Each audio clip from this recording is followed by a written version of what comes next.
नमस्कार, मैं अशोक कुमार पांडे और स्वागत है आपका टीसीएच पर। हाजिर हूं मिडिल ईस्ट की सारी अपडेट्स लेकर। अगर अभी तक की सबसे बड़ी खबर देखें तो वो ये है कि जो बातचीत चल रही थी दोहा में हमास और इजराइल के बीच अमेरिका के मीडिएशन से, फिलहाल ऐसा लगता है कि वो बातचीत टूट गई है। विटकॉफ जो स्पेशल एन्वॉय हैं, कल उनका ट्वीट आया, उन्होंने सारा दोष हमास के ऊपर डाल दिया और उन्होंने कहा कि हमने अपने नेगोशिएटर्स को वापस बुला लिया है। दरअसल पूरी बातचीत में हुआ क्या, हमास ने अपना प्रपोजल पेश किया। इस प्रपोजल में दो बातें खास थी। पहली बात तो ये कि हर इजरायली के एवज में, हर इजरायली होस्टेज के एवज में 200 फलस्तीनियों की रिहाई की बात की गई थी। इजराइल 125 के लिए तैयार था। साथ ही यह भी डिमांड की गई थी कि ऐसे लोग जिनको आजीवन कारावास है, जिनको पूरे टाइम की जेल दी हुई है, जो 20-20 सालों से जेल में पड़े हुए हैं, उनको रिहा किया जाए। इजराइल उनको रिहा करने को तैयार नहीं था। पहला मामला यह था। लेकिन उससे भी बड़ा मामला यह था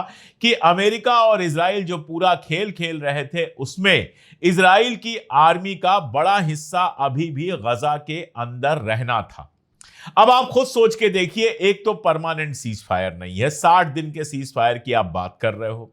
उस 60 दिन में भी इजराइल की आर्मी हटेगी नहीं, वो उसी जगह पर रहेगी, थोड़ी बहुत हटेगी लेकिन बड़ी आर्मी वहां पर रहेगी। अब आपको आपके होस्टेज वापस मिल गए, उसके बाद दोबारा आपने वहां पे हमला शुरू कर दिया, दोबारा यही सब शुरू कर दिया, तो इसकी गारंटी कौन लेगा? अमेरिका इसकी गारंटी लेने को तैयार नहीं था।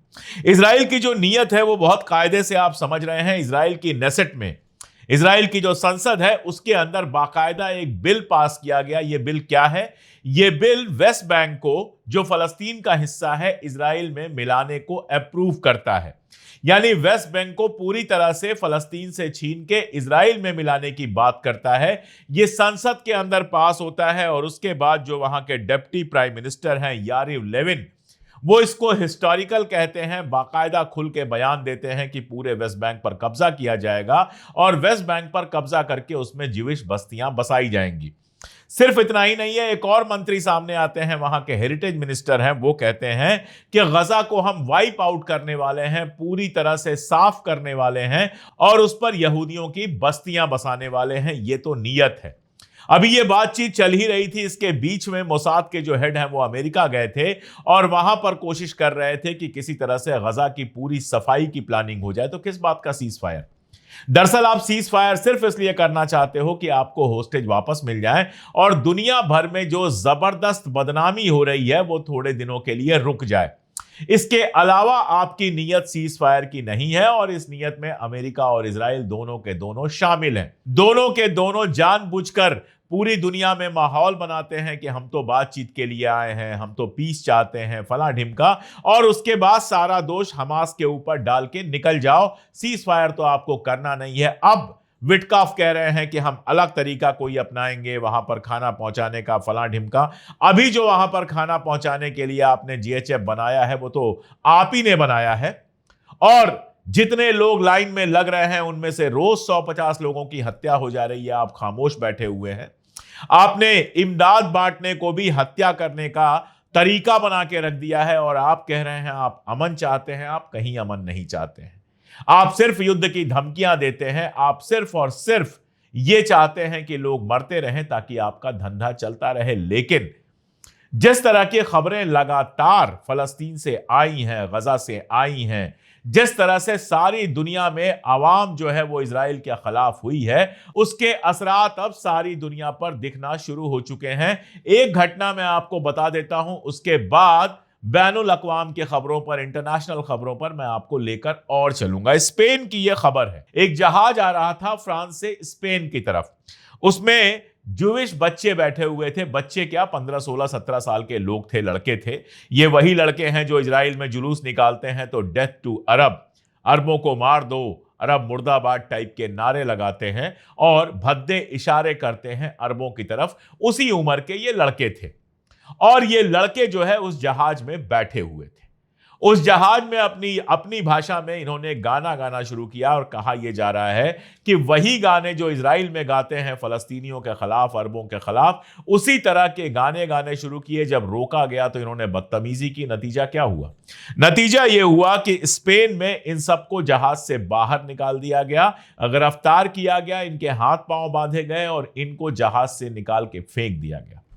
थाईलैंड में जाकर इजरायलियों ने इतनी गंद मचाई है कि थाईलैंड सरकार सीरियसली इस बात पर सोच रही है कि इजराइल से जो लोग आते हैं, जो पर्यटक आते हैं, उनको बैन किया जाए। सारी दुनिया से इस तरह की खबरें आती हैं और इजराइल कहता है एंटी सेमाइट, एंटी सेमाइट। अरे ये एंटी सेमाइट नहीं है, इनको किसी धर्म या जात से दुश्मनी नहीं है, लेकिन तुमने अपने नागरिकों को इतना घटिया बनाया है, इतना जहर बोया है उनके अंदर कि सारी दुनिया में उनकी लगातार बदनामी हो रही है।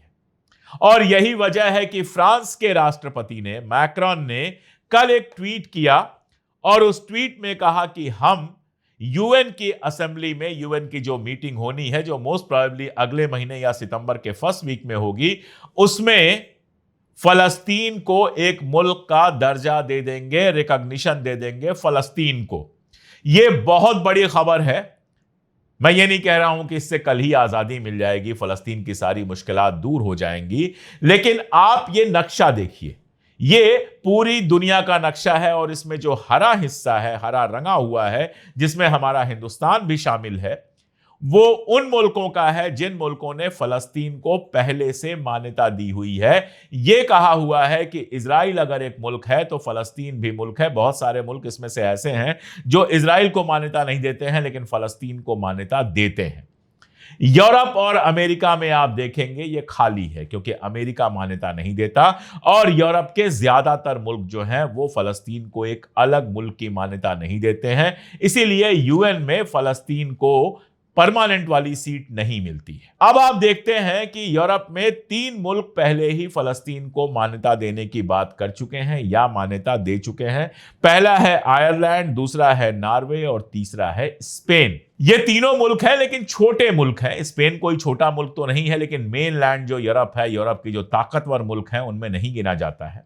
लेकिन आयरलैंड, नॉर्वे, स्पेन के बाद पहली बार यूरोप का एक ताकतवर मुल्क यानी कि फ्रांस सामने आकर कहता है कि हम फलस्तीन को मान्यता देंगे। और एक ये बड़ी खबर है जो सारी दुनिया के अखबारों में छपी है। इस खबर के आने के तुरंत बाद रूबियो का ट्वीट आता है। सेक्रेटरी रूबियो, जो विदेश मंत्री आप कह सकते हैं अमेरिका का है, उसका ट्वीट आता है जिसमें वो इसको रिजेक्ट करता है, कहता है यह गलत है। इसके तुरंत बाद निकी हेली जैसे तमाम इजराइल समर्थक सांसदों के भी ट्वीट आने शुरू हो जाते हैं। इजराइल की तरफ से बयान आता है कि आप आतंक का साथ दे रहे हैं वगैरह वगैरह, लेकिन फिलहाल फ्रांस पर इसका कोई असर नहीं पड़ा है और ये चीज अपने तरीके से दूसरे मुल्कों में प्रभाव डाल रही है, असर डाल रही है। कैसे? देखिए, स्ट्रेमर, इंग्लैंड का प्रधानमंत्री, जो है तो लेबर पार्टी का, लेकिन इजराइल का वैसा ही गुलाम है जैसा कि ट्रंप।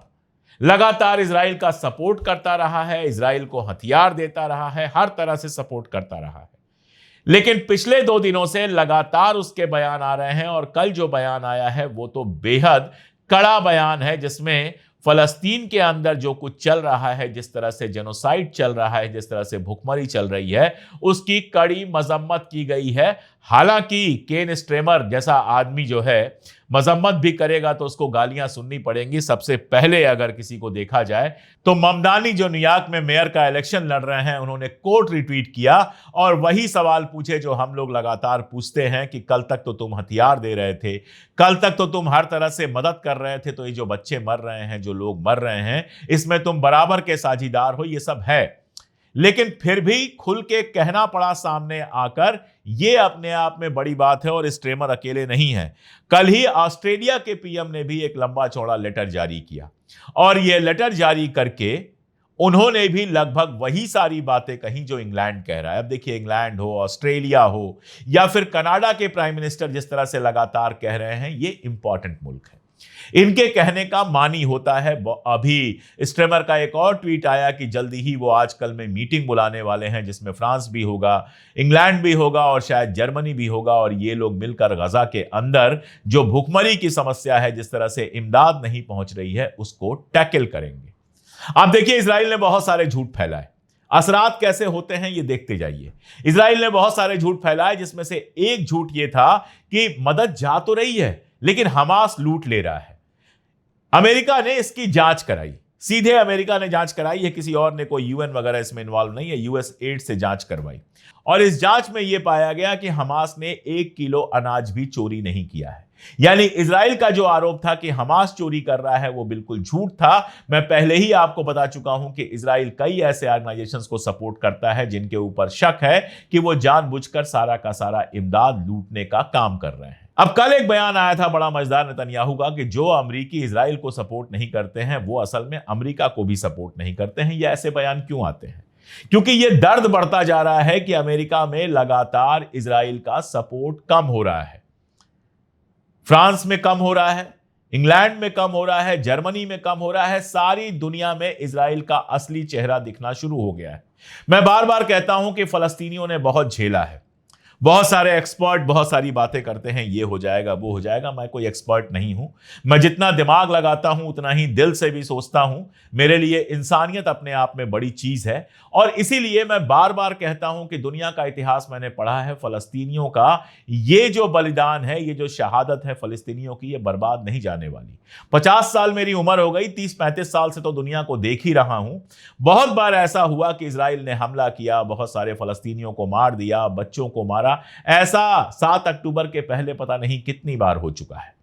लेकिन हर बार यह खबर जो है वो गिने चुने लोगों के बीच में जाती थी, थोड़ा बहुत डिस्कशन होता था, 2-4-10 बड़े आर्टिकल लिखे जाते थे, एक आध किताबें आ जाती थी, इससे ज्यादा कोई असर नहीं होता था।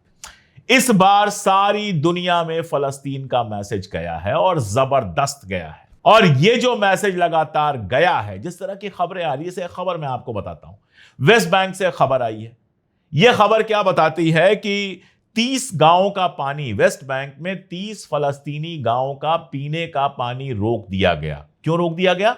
क्योंकि जो सेटलर हैं, जो गुंडे हैं, जिन्होंने जाकर वहां पर जमीन कब्जा की है, उनको अपना स्विमिंग पूल भरना था। आप सोचिए। और यह खबर मैं कोई ईरान के, कोई लेबनान के अखबार से नहीं कह रहा हूं, यह खबर इजराइल के अपने अखबार में छपी हुई है। और यह खबर अगर मेरे पास आई है तो दुनिया भर के हुक्मरानों के पास भी गई है और दुनिया भर के जो जनता है, आवाम है, उसके पास भी गई है। कोई भी सोच सकता है कि कितने नीच और कितने इनह्यूमन लोग होंगे जो 30 गांवों में पीने का पानी रोक देंगे क्योंकि उनको अपना पूल भरना होगा। और वो भी क्या? कब्जा की हुई, लूटी हुई जमीन पर, जिसको उन्होंने खरीदा नहीं है, जिस पर उनके पुरखों की लाशें दफन नहीं है। ऐसी जमीन कब्जा करके ऐसे लोगों का पानी रोक रहे हैं जो हजारों बरस से उस जमीन पर रह रहे हैं, जिनकी 7 पुश्तों की कब्रें उस जमीन पर खुदी हुई हैं। दुनिया सोचेगी ना कि कौन नीच है और कितने नीच है। तो पूरी दुनिया में यह मैसेज इस बार गया है कि इजराइल लुटेरा है, इजराइल आतंकवादी तरीके से बिहेव करता है और इजराइल फलस्तीनियों के साथ अपार्थाइड करता है। मैं आपको एक और खबर देता हूं, आपको शायद आश्चर्य हो, आप शायद चौंक जाएं कि अच्छा ऐसे भी हो सकता है। इजराइल के एक डिफेंस मिनिस्टर रहे हैं, फार्मर इजरायली डिफेंस मिनिस्टर हैं, उनका बयान आया है और बाकायदा बयान आया है, ट्वीट किया है उन्होंने, जिसमें उन्होंने अपील की है आईडीएफ के सैनिकों से, इजरायली डिफेंस फोर्स के, इजरायली आर्मी के सैनिकों से कि अपनी सरकार का आर्डर मत मानो। जिन्होंने कहा है कि यह सरकार जो जंग लड़ रही है वो इजराइल के लिए नहीं लड़ रही है, सिर्फ और सिर्फ अपने स्वार्थ के लिए लड़ रही है। अब आप सोचिए, इजराइल का x defence minister, ex chief of staff, यानी उनके आर्मी के हाईएस्ट पोस्ट पे रह चुका आदमी कह रहा है, आर्मी के लोगों से कह रहा है कि तुम सरकार की बात मत मानो। मैंने परसों भी कहा था कि इजराइल के अंदर जो लोग इस जंग के खिलाफ हैं, नेतन्याहू के खिलाफ हैं, जेनोसाइड के खिलाफ हैं, अब धीरे धीरे निकलकर बाहर आ रहे हैं। उनकी एक मेंबर ऑफ नेसेट है, मतलब हमारे यहां जैसे एमपी होते हैं वहां मेंबर ऑफ नेसेट हैं, उनका नाम है नामा लाजिमी। ये एक बहुत शानदार फैमिली से भी बिलोंग करती हैं, एक बेहद प्रतिष्ठित फैमिली से बिलोंग करती हैं। इनका भी ट्वीट आया है ऐसा ही। लगातार ये भी ऐसे ही ट्वीट कर रही हैं, लगातार ये भी मजम्मत कर रही हैं इजराइल की गवर्नमेंट की जो पॉलिसी है फलस्तीन गजा के अंदर जेनोसाइड की, उसकी। चंद रोज पहले तेल अवीव में 150 लोग निकल के आए थे इस जंग की मुखालफत करने के लिए, जेनोसाइड की मुखालफत करने के लिए। और तब मैंने कहा था कि आज 100 लोग आए हैं, कल 1000 लोग आएंगे। और देखिए आज के अखबार में, टाइम्स ऑफ इजराइल में खबर छपती है कि हजारों लोग थाउजेंड्स लिखा हुआ है, 4,000 भी हो सकते हैं, 10,000 भी हो सकते हैं, लेकिन 1,000 से ज्यादा तो हर हाल में है, क्योंकि इजराइल का ज़ायनिस्ट अखबार लिख रहा है थाउजेंड्स, यानी हजारों लोग सड़क पर आए और उन्होंने कहा कि ये जो जंग चल रही है ये इजराइल की सिक्योरिटी के लिए नहीं है, ये जेनोसाइड है और ये नेतन्याहू अपनी कुर्सी पर बने रहने के लिए कर रहा है। और आप देखिए, साउथ अफ्रीका का आईसीजे में जो केस है, ब्राजील ने उसको ज्वाइन कर लिया है। पहले ही 12-14 कंट्री ज्वाइन कर चुकी हैं, ब्राजील भी उसमें ज्वाइन हो चुका है। उसके बाद बयान वगैरह आए इजराइल के, लेकिन ब्राजील के ऊपर कोई असर नहीं है। आईसीजे में साउथ अफ्रीका के साथ इजराइल के खिलाफ केस करने वाले मुल्कों की संख्या लगातार बढ़ती जा रही है। यानी हर लेवल पर अगर आप देखेंगे तो इजराइल को नापसंद करने वाले लोगों की संख्या बढ़ती जा रही है। केवल अमेरिका उसके साथ आंख मूंद के खड़ा है, और अमेरिका को भी आज नहीं कल यह एहसास होगा कि वो लगातार अकेला पड़ता जा रहा है और पूरी दुनिया को विश्व युद्ध की तरफ ढकेल रहा है। देखिए, पूरी दुनिया में फ्लैश पॉइंट्स बने हुए हैं। यूक्रेन और रशिया के बीच में जो लड़ाई चल रही है, 3 साल हो गए उसको। अभी इस्तांबुल में मीटिंग थी और यह हो रहा था कि शायद इसके बाद कुछ आगे बढ़े मामला, लेकिन इस्तांबुल से यह खबर आई है कि कहीं भी कोई मामला आगे बढ़ता हुआ नजर नहीं आ रहा। सीज फायर की फिलहाल कोई उम्मीद नहीं है। उधर कंबोडिया भिड़ गया है थाईलैंड से। एक मंदिर पर विवाद है, जिस मंदिर को आईसीजे ने, इंटरनेशनल कोर्ट ऑफ जस्टिस ने, हिंदू मंदिर है वो, आईसीजे ने फैसला दिया था और वो मंदिर जो है कंबोडिया को देने की बात की थी, शिव मंदिर है, लेकिन थाईलैंड उससे कब्जा नहीं छोड़ रहा है और भी कई सारे विवाद हैं, जिसके चलते दोनों के बीच में जंग शुरू हो गई है और बिल्कुल जंग जैसा चल रहा है। इधर ताइवान का मामला फंसा हुआ है, कभी भी ताइवान फ्लैश पॉइंट बन सकता है। और कल परसों से जिस तरह की खबरें आ रही हैं, ऐसा लग रहा है कि अमेरिका और इजराइल एक बार फिर से ईरान के खिलाफ जंग शुरू करने की तैयारी कर रहे हैं। कहा जा रहा है कुवैत में अमेरिका के कई सारे फाइटर जेट्स उतरे हैं, जिनमें फ्यूल भरी गई है, और भी बहुत सारी चीजें हैं जो लगातार कही जा रही हैं, बहुत सारे डिटेल्स आ रहे हैं। ईरान भी लगातार कह रहा है कि अगर जंग होती है तो हम तैयार हैं, जिससे ऐसा लगता है कभी भी जंग हो सकती है। अभी तो फिलहाल E3 जो नेशंस हैं, यानी फ्रांस, जर्मनी और इंग्लैंड, यूरोप के जो 3 इंपॉर्टेंट नेशंस हैं, उनके साथ मीटिंग आज शुक्रवार है, आज ही ये मीटिंग होने जा रही है ईरान की। अगर वो मीटिंग आगे बढ़ती है, उसमें कुछ तय होता है तो ठीक, वरना कभी भी ईरान के साथ जंग शुरू हो सकती है। लेबनान में कल इजराइल ने बमबारी की है और खबर यह आ रही है कि लेबनान में हिजबुल्लाह ने साफ मना कर दिया है कि हम अपने हथियार नहीं रखेंगे। हूथी कह रहा है कि बॉर्डर खोल दो, हम इजराइल में घुस जाएंगे और सीधी लड़ाई लड़ेंगे। तो मिडिल ईस्ट अपने आप में फ्लैश पॉइंट बना ही हुआ है। और इन सब माहौल में ट्रंप जो है वो हिंदुस्तान पाकिस्तान की जंग रुकवाने के लिए कितनी भी अपनी पीठ थपथपा लें, नोबेल प्राइज भी ले लें, कोई बहुत बड़ी बात नहीं है, लेकिन दरअसल अपनी पॉलिसी से वो सारी दुनिया को एक नए विश्व युद्ध की तरफ ढकेल रहे हैं। अरब देशों की बात करें तो सऊदी अरबिया सबसे पहले सामने आया और उसने फ्रांस को शुक्रिया कहा। फ्रांस का जो स्टेप है फलस्तीन को रिकॉग्नाइज करने का, उसका स्वागत किया। लेकिन एक कहानी इजिप्ट से भी है। इजिप्ट में अल अजहर जो यूनिवर्सिटी है, जो सबसे बड़े इस्लामिक इंस्टीट्यूट्स में से एक माना जाता है, उसके जो हेड हैं, उन्होंने फलस्तीन और गजा के फेवर में एक बयान जारी किया था। कहा यह जा रहा है कि सीसी ने दबाव डालकर यह बयान वापस करवा लिया। आप समझ सकते हैं कि फलस्तीन के खिलाफ इजिप्ट में एक बयान आता है और वो बयान भी वापस करवा लिया जाता है, तो इसका क्या मतलब है? यहां रुक के एक बात और है, मैक्रॉन ने कहा है कि 7 अक्टूबर नहीं हुआ होता अगर फलस्तीन एक आजाद मुल्क होता। यही बात समझने की है। मैक्रॉन ऊपर से कह रहे हैं कि अंदर से कह रहे हैं, मैं नहीं जानता, लेकिन सारी दुनिया अगर इस बात को समझ जाए कि जब तक फलस्तीन को एक आजाद मुल्क नहीं घोषित किया जाएगा, आप गजा को खाली करा दो, वेस्ट बैंक को खाली करा दो, वहां 100 फलस्तीनी रह जाएं, चाहे 10 फलस्तीनी रह जाएं, ये जंग चलती रहेगी, कभी धीमी कभी तेज।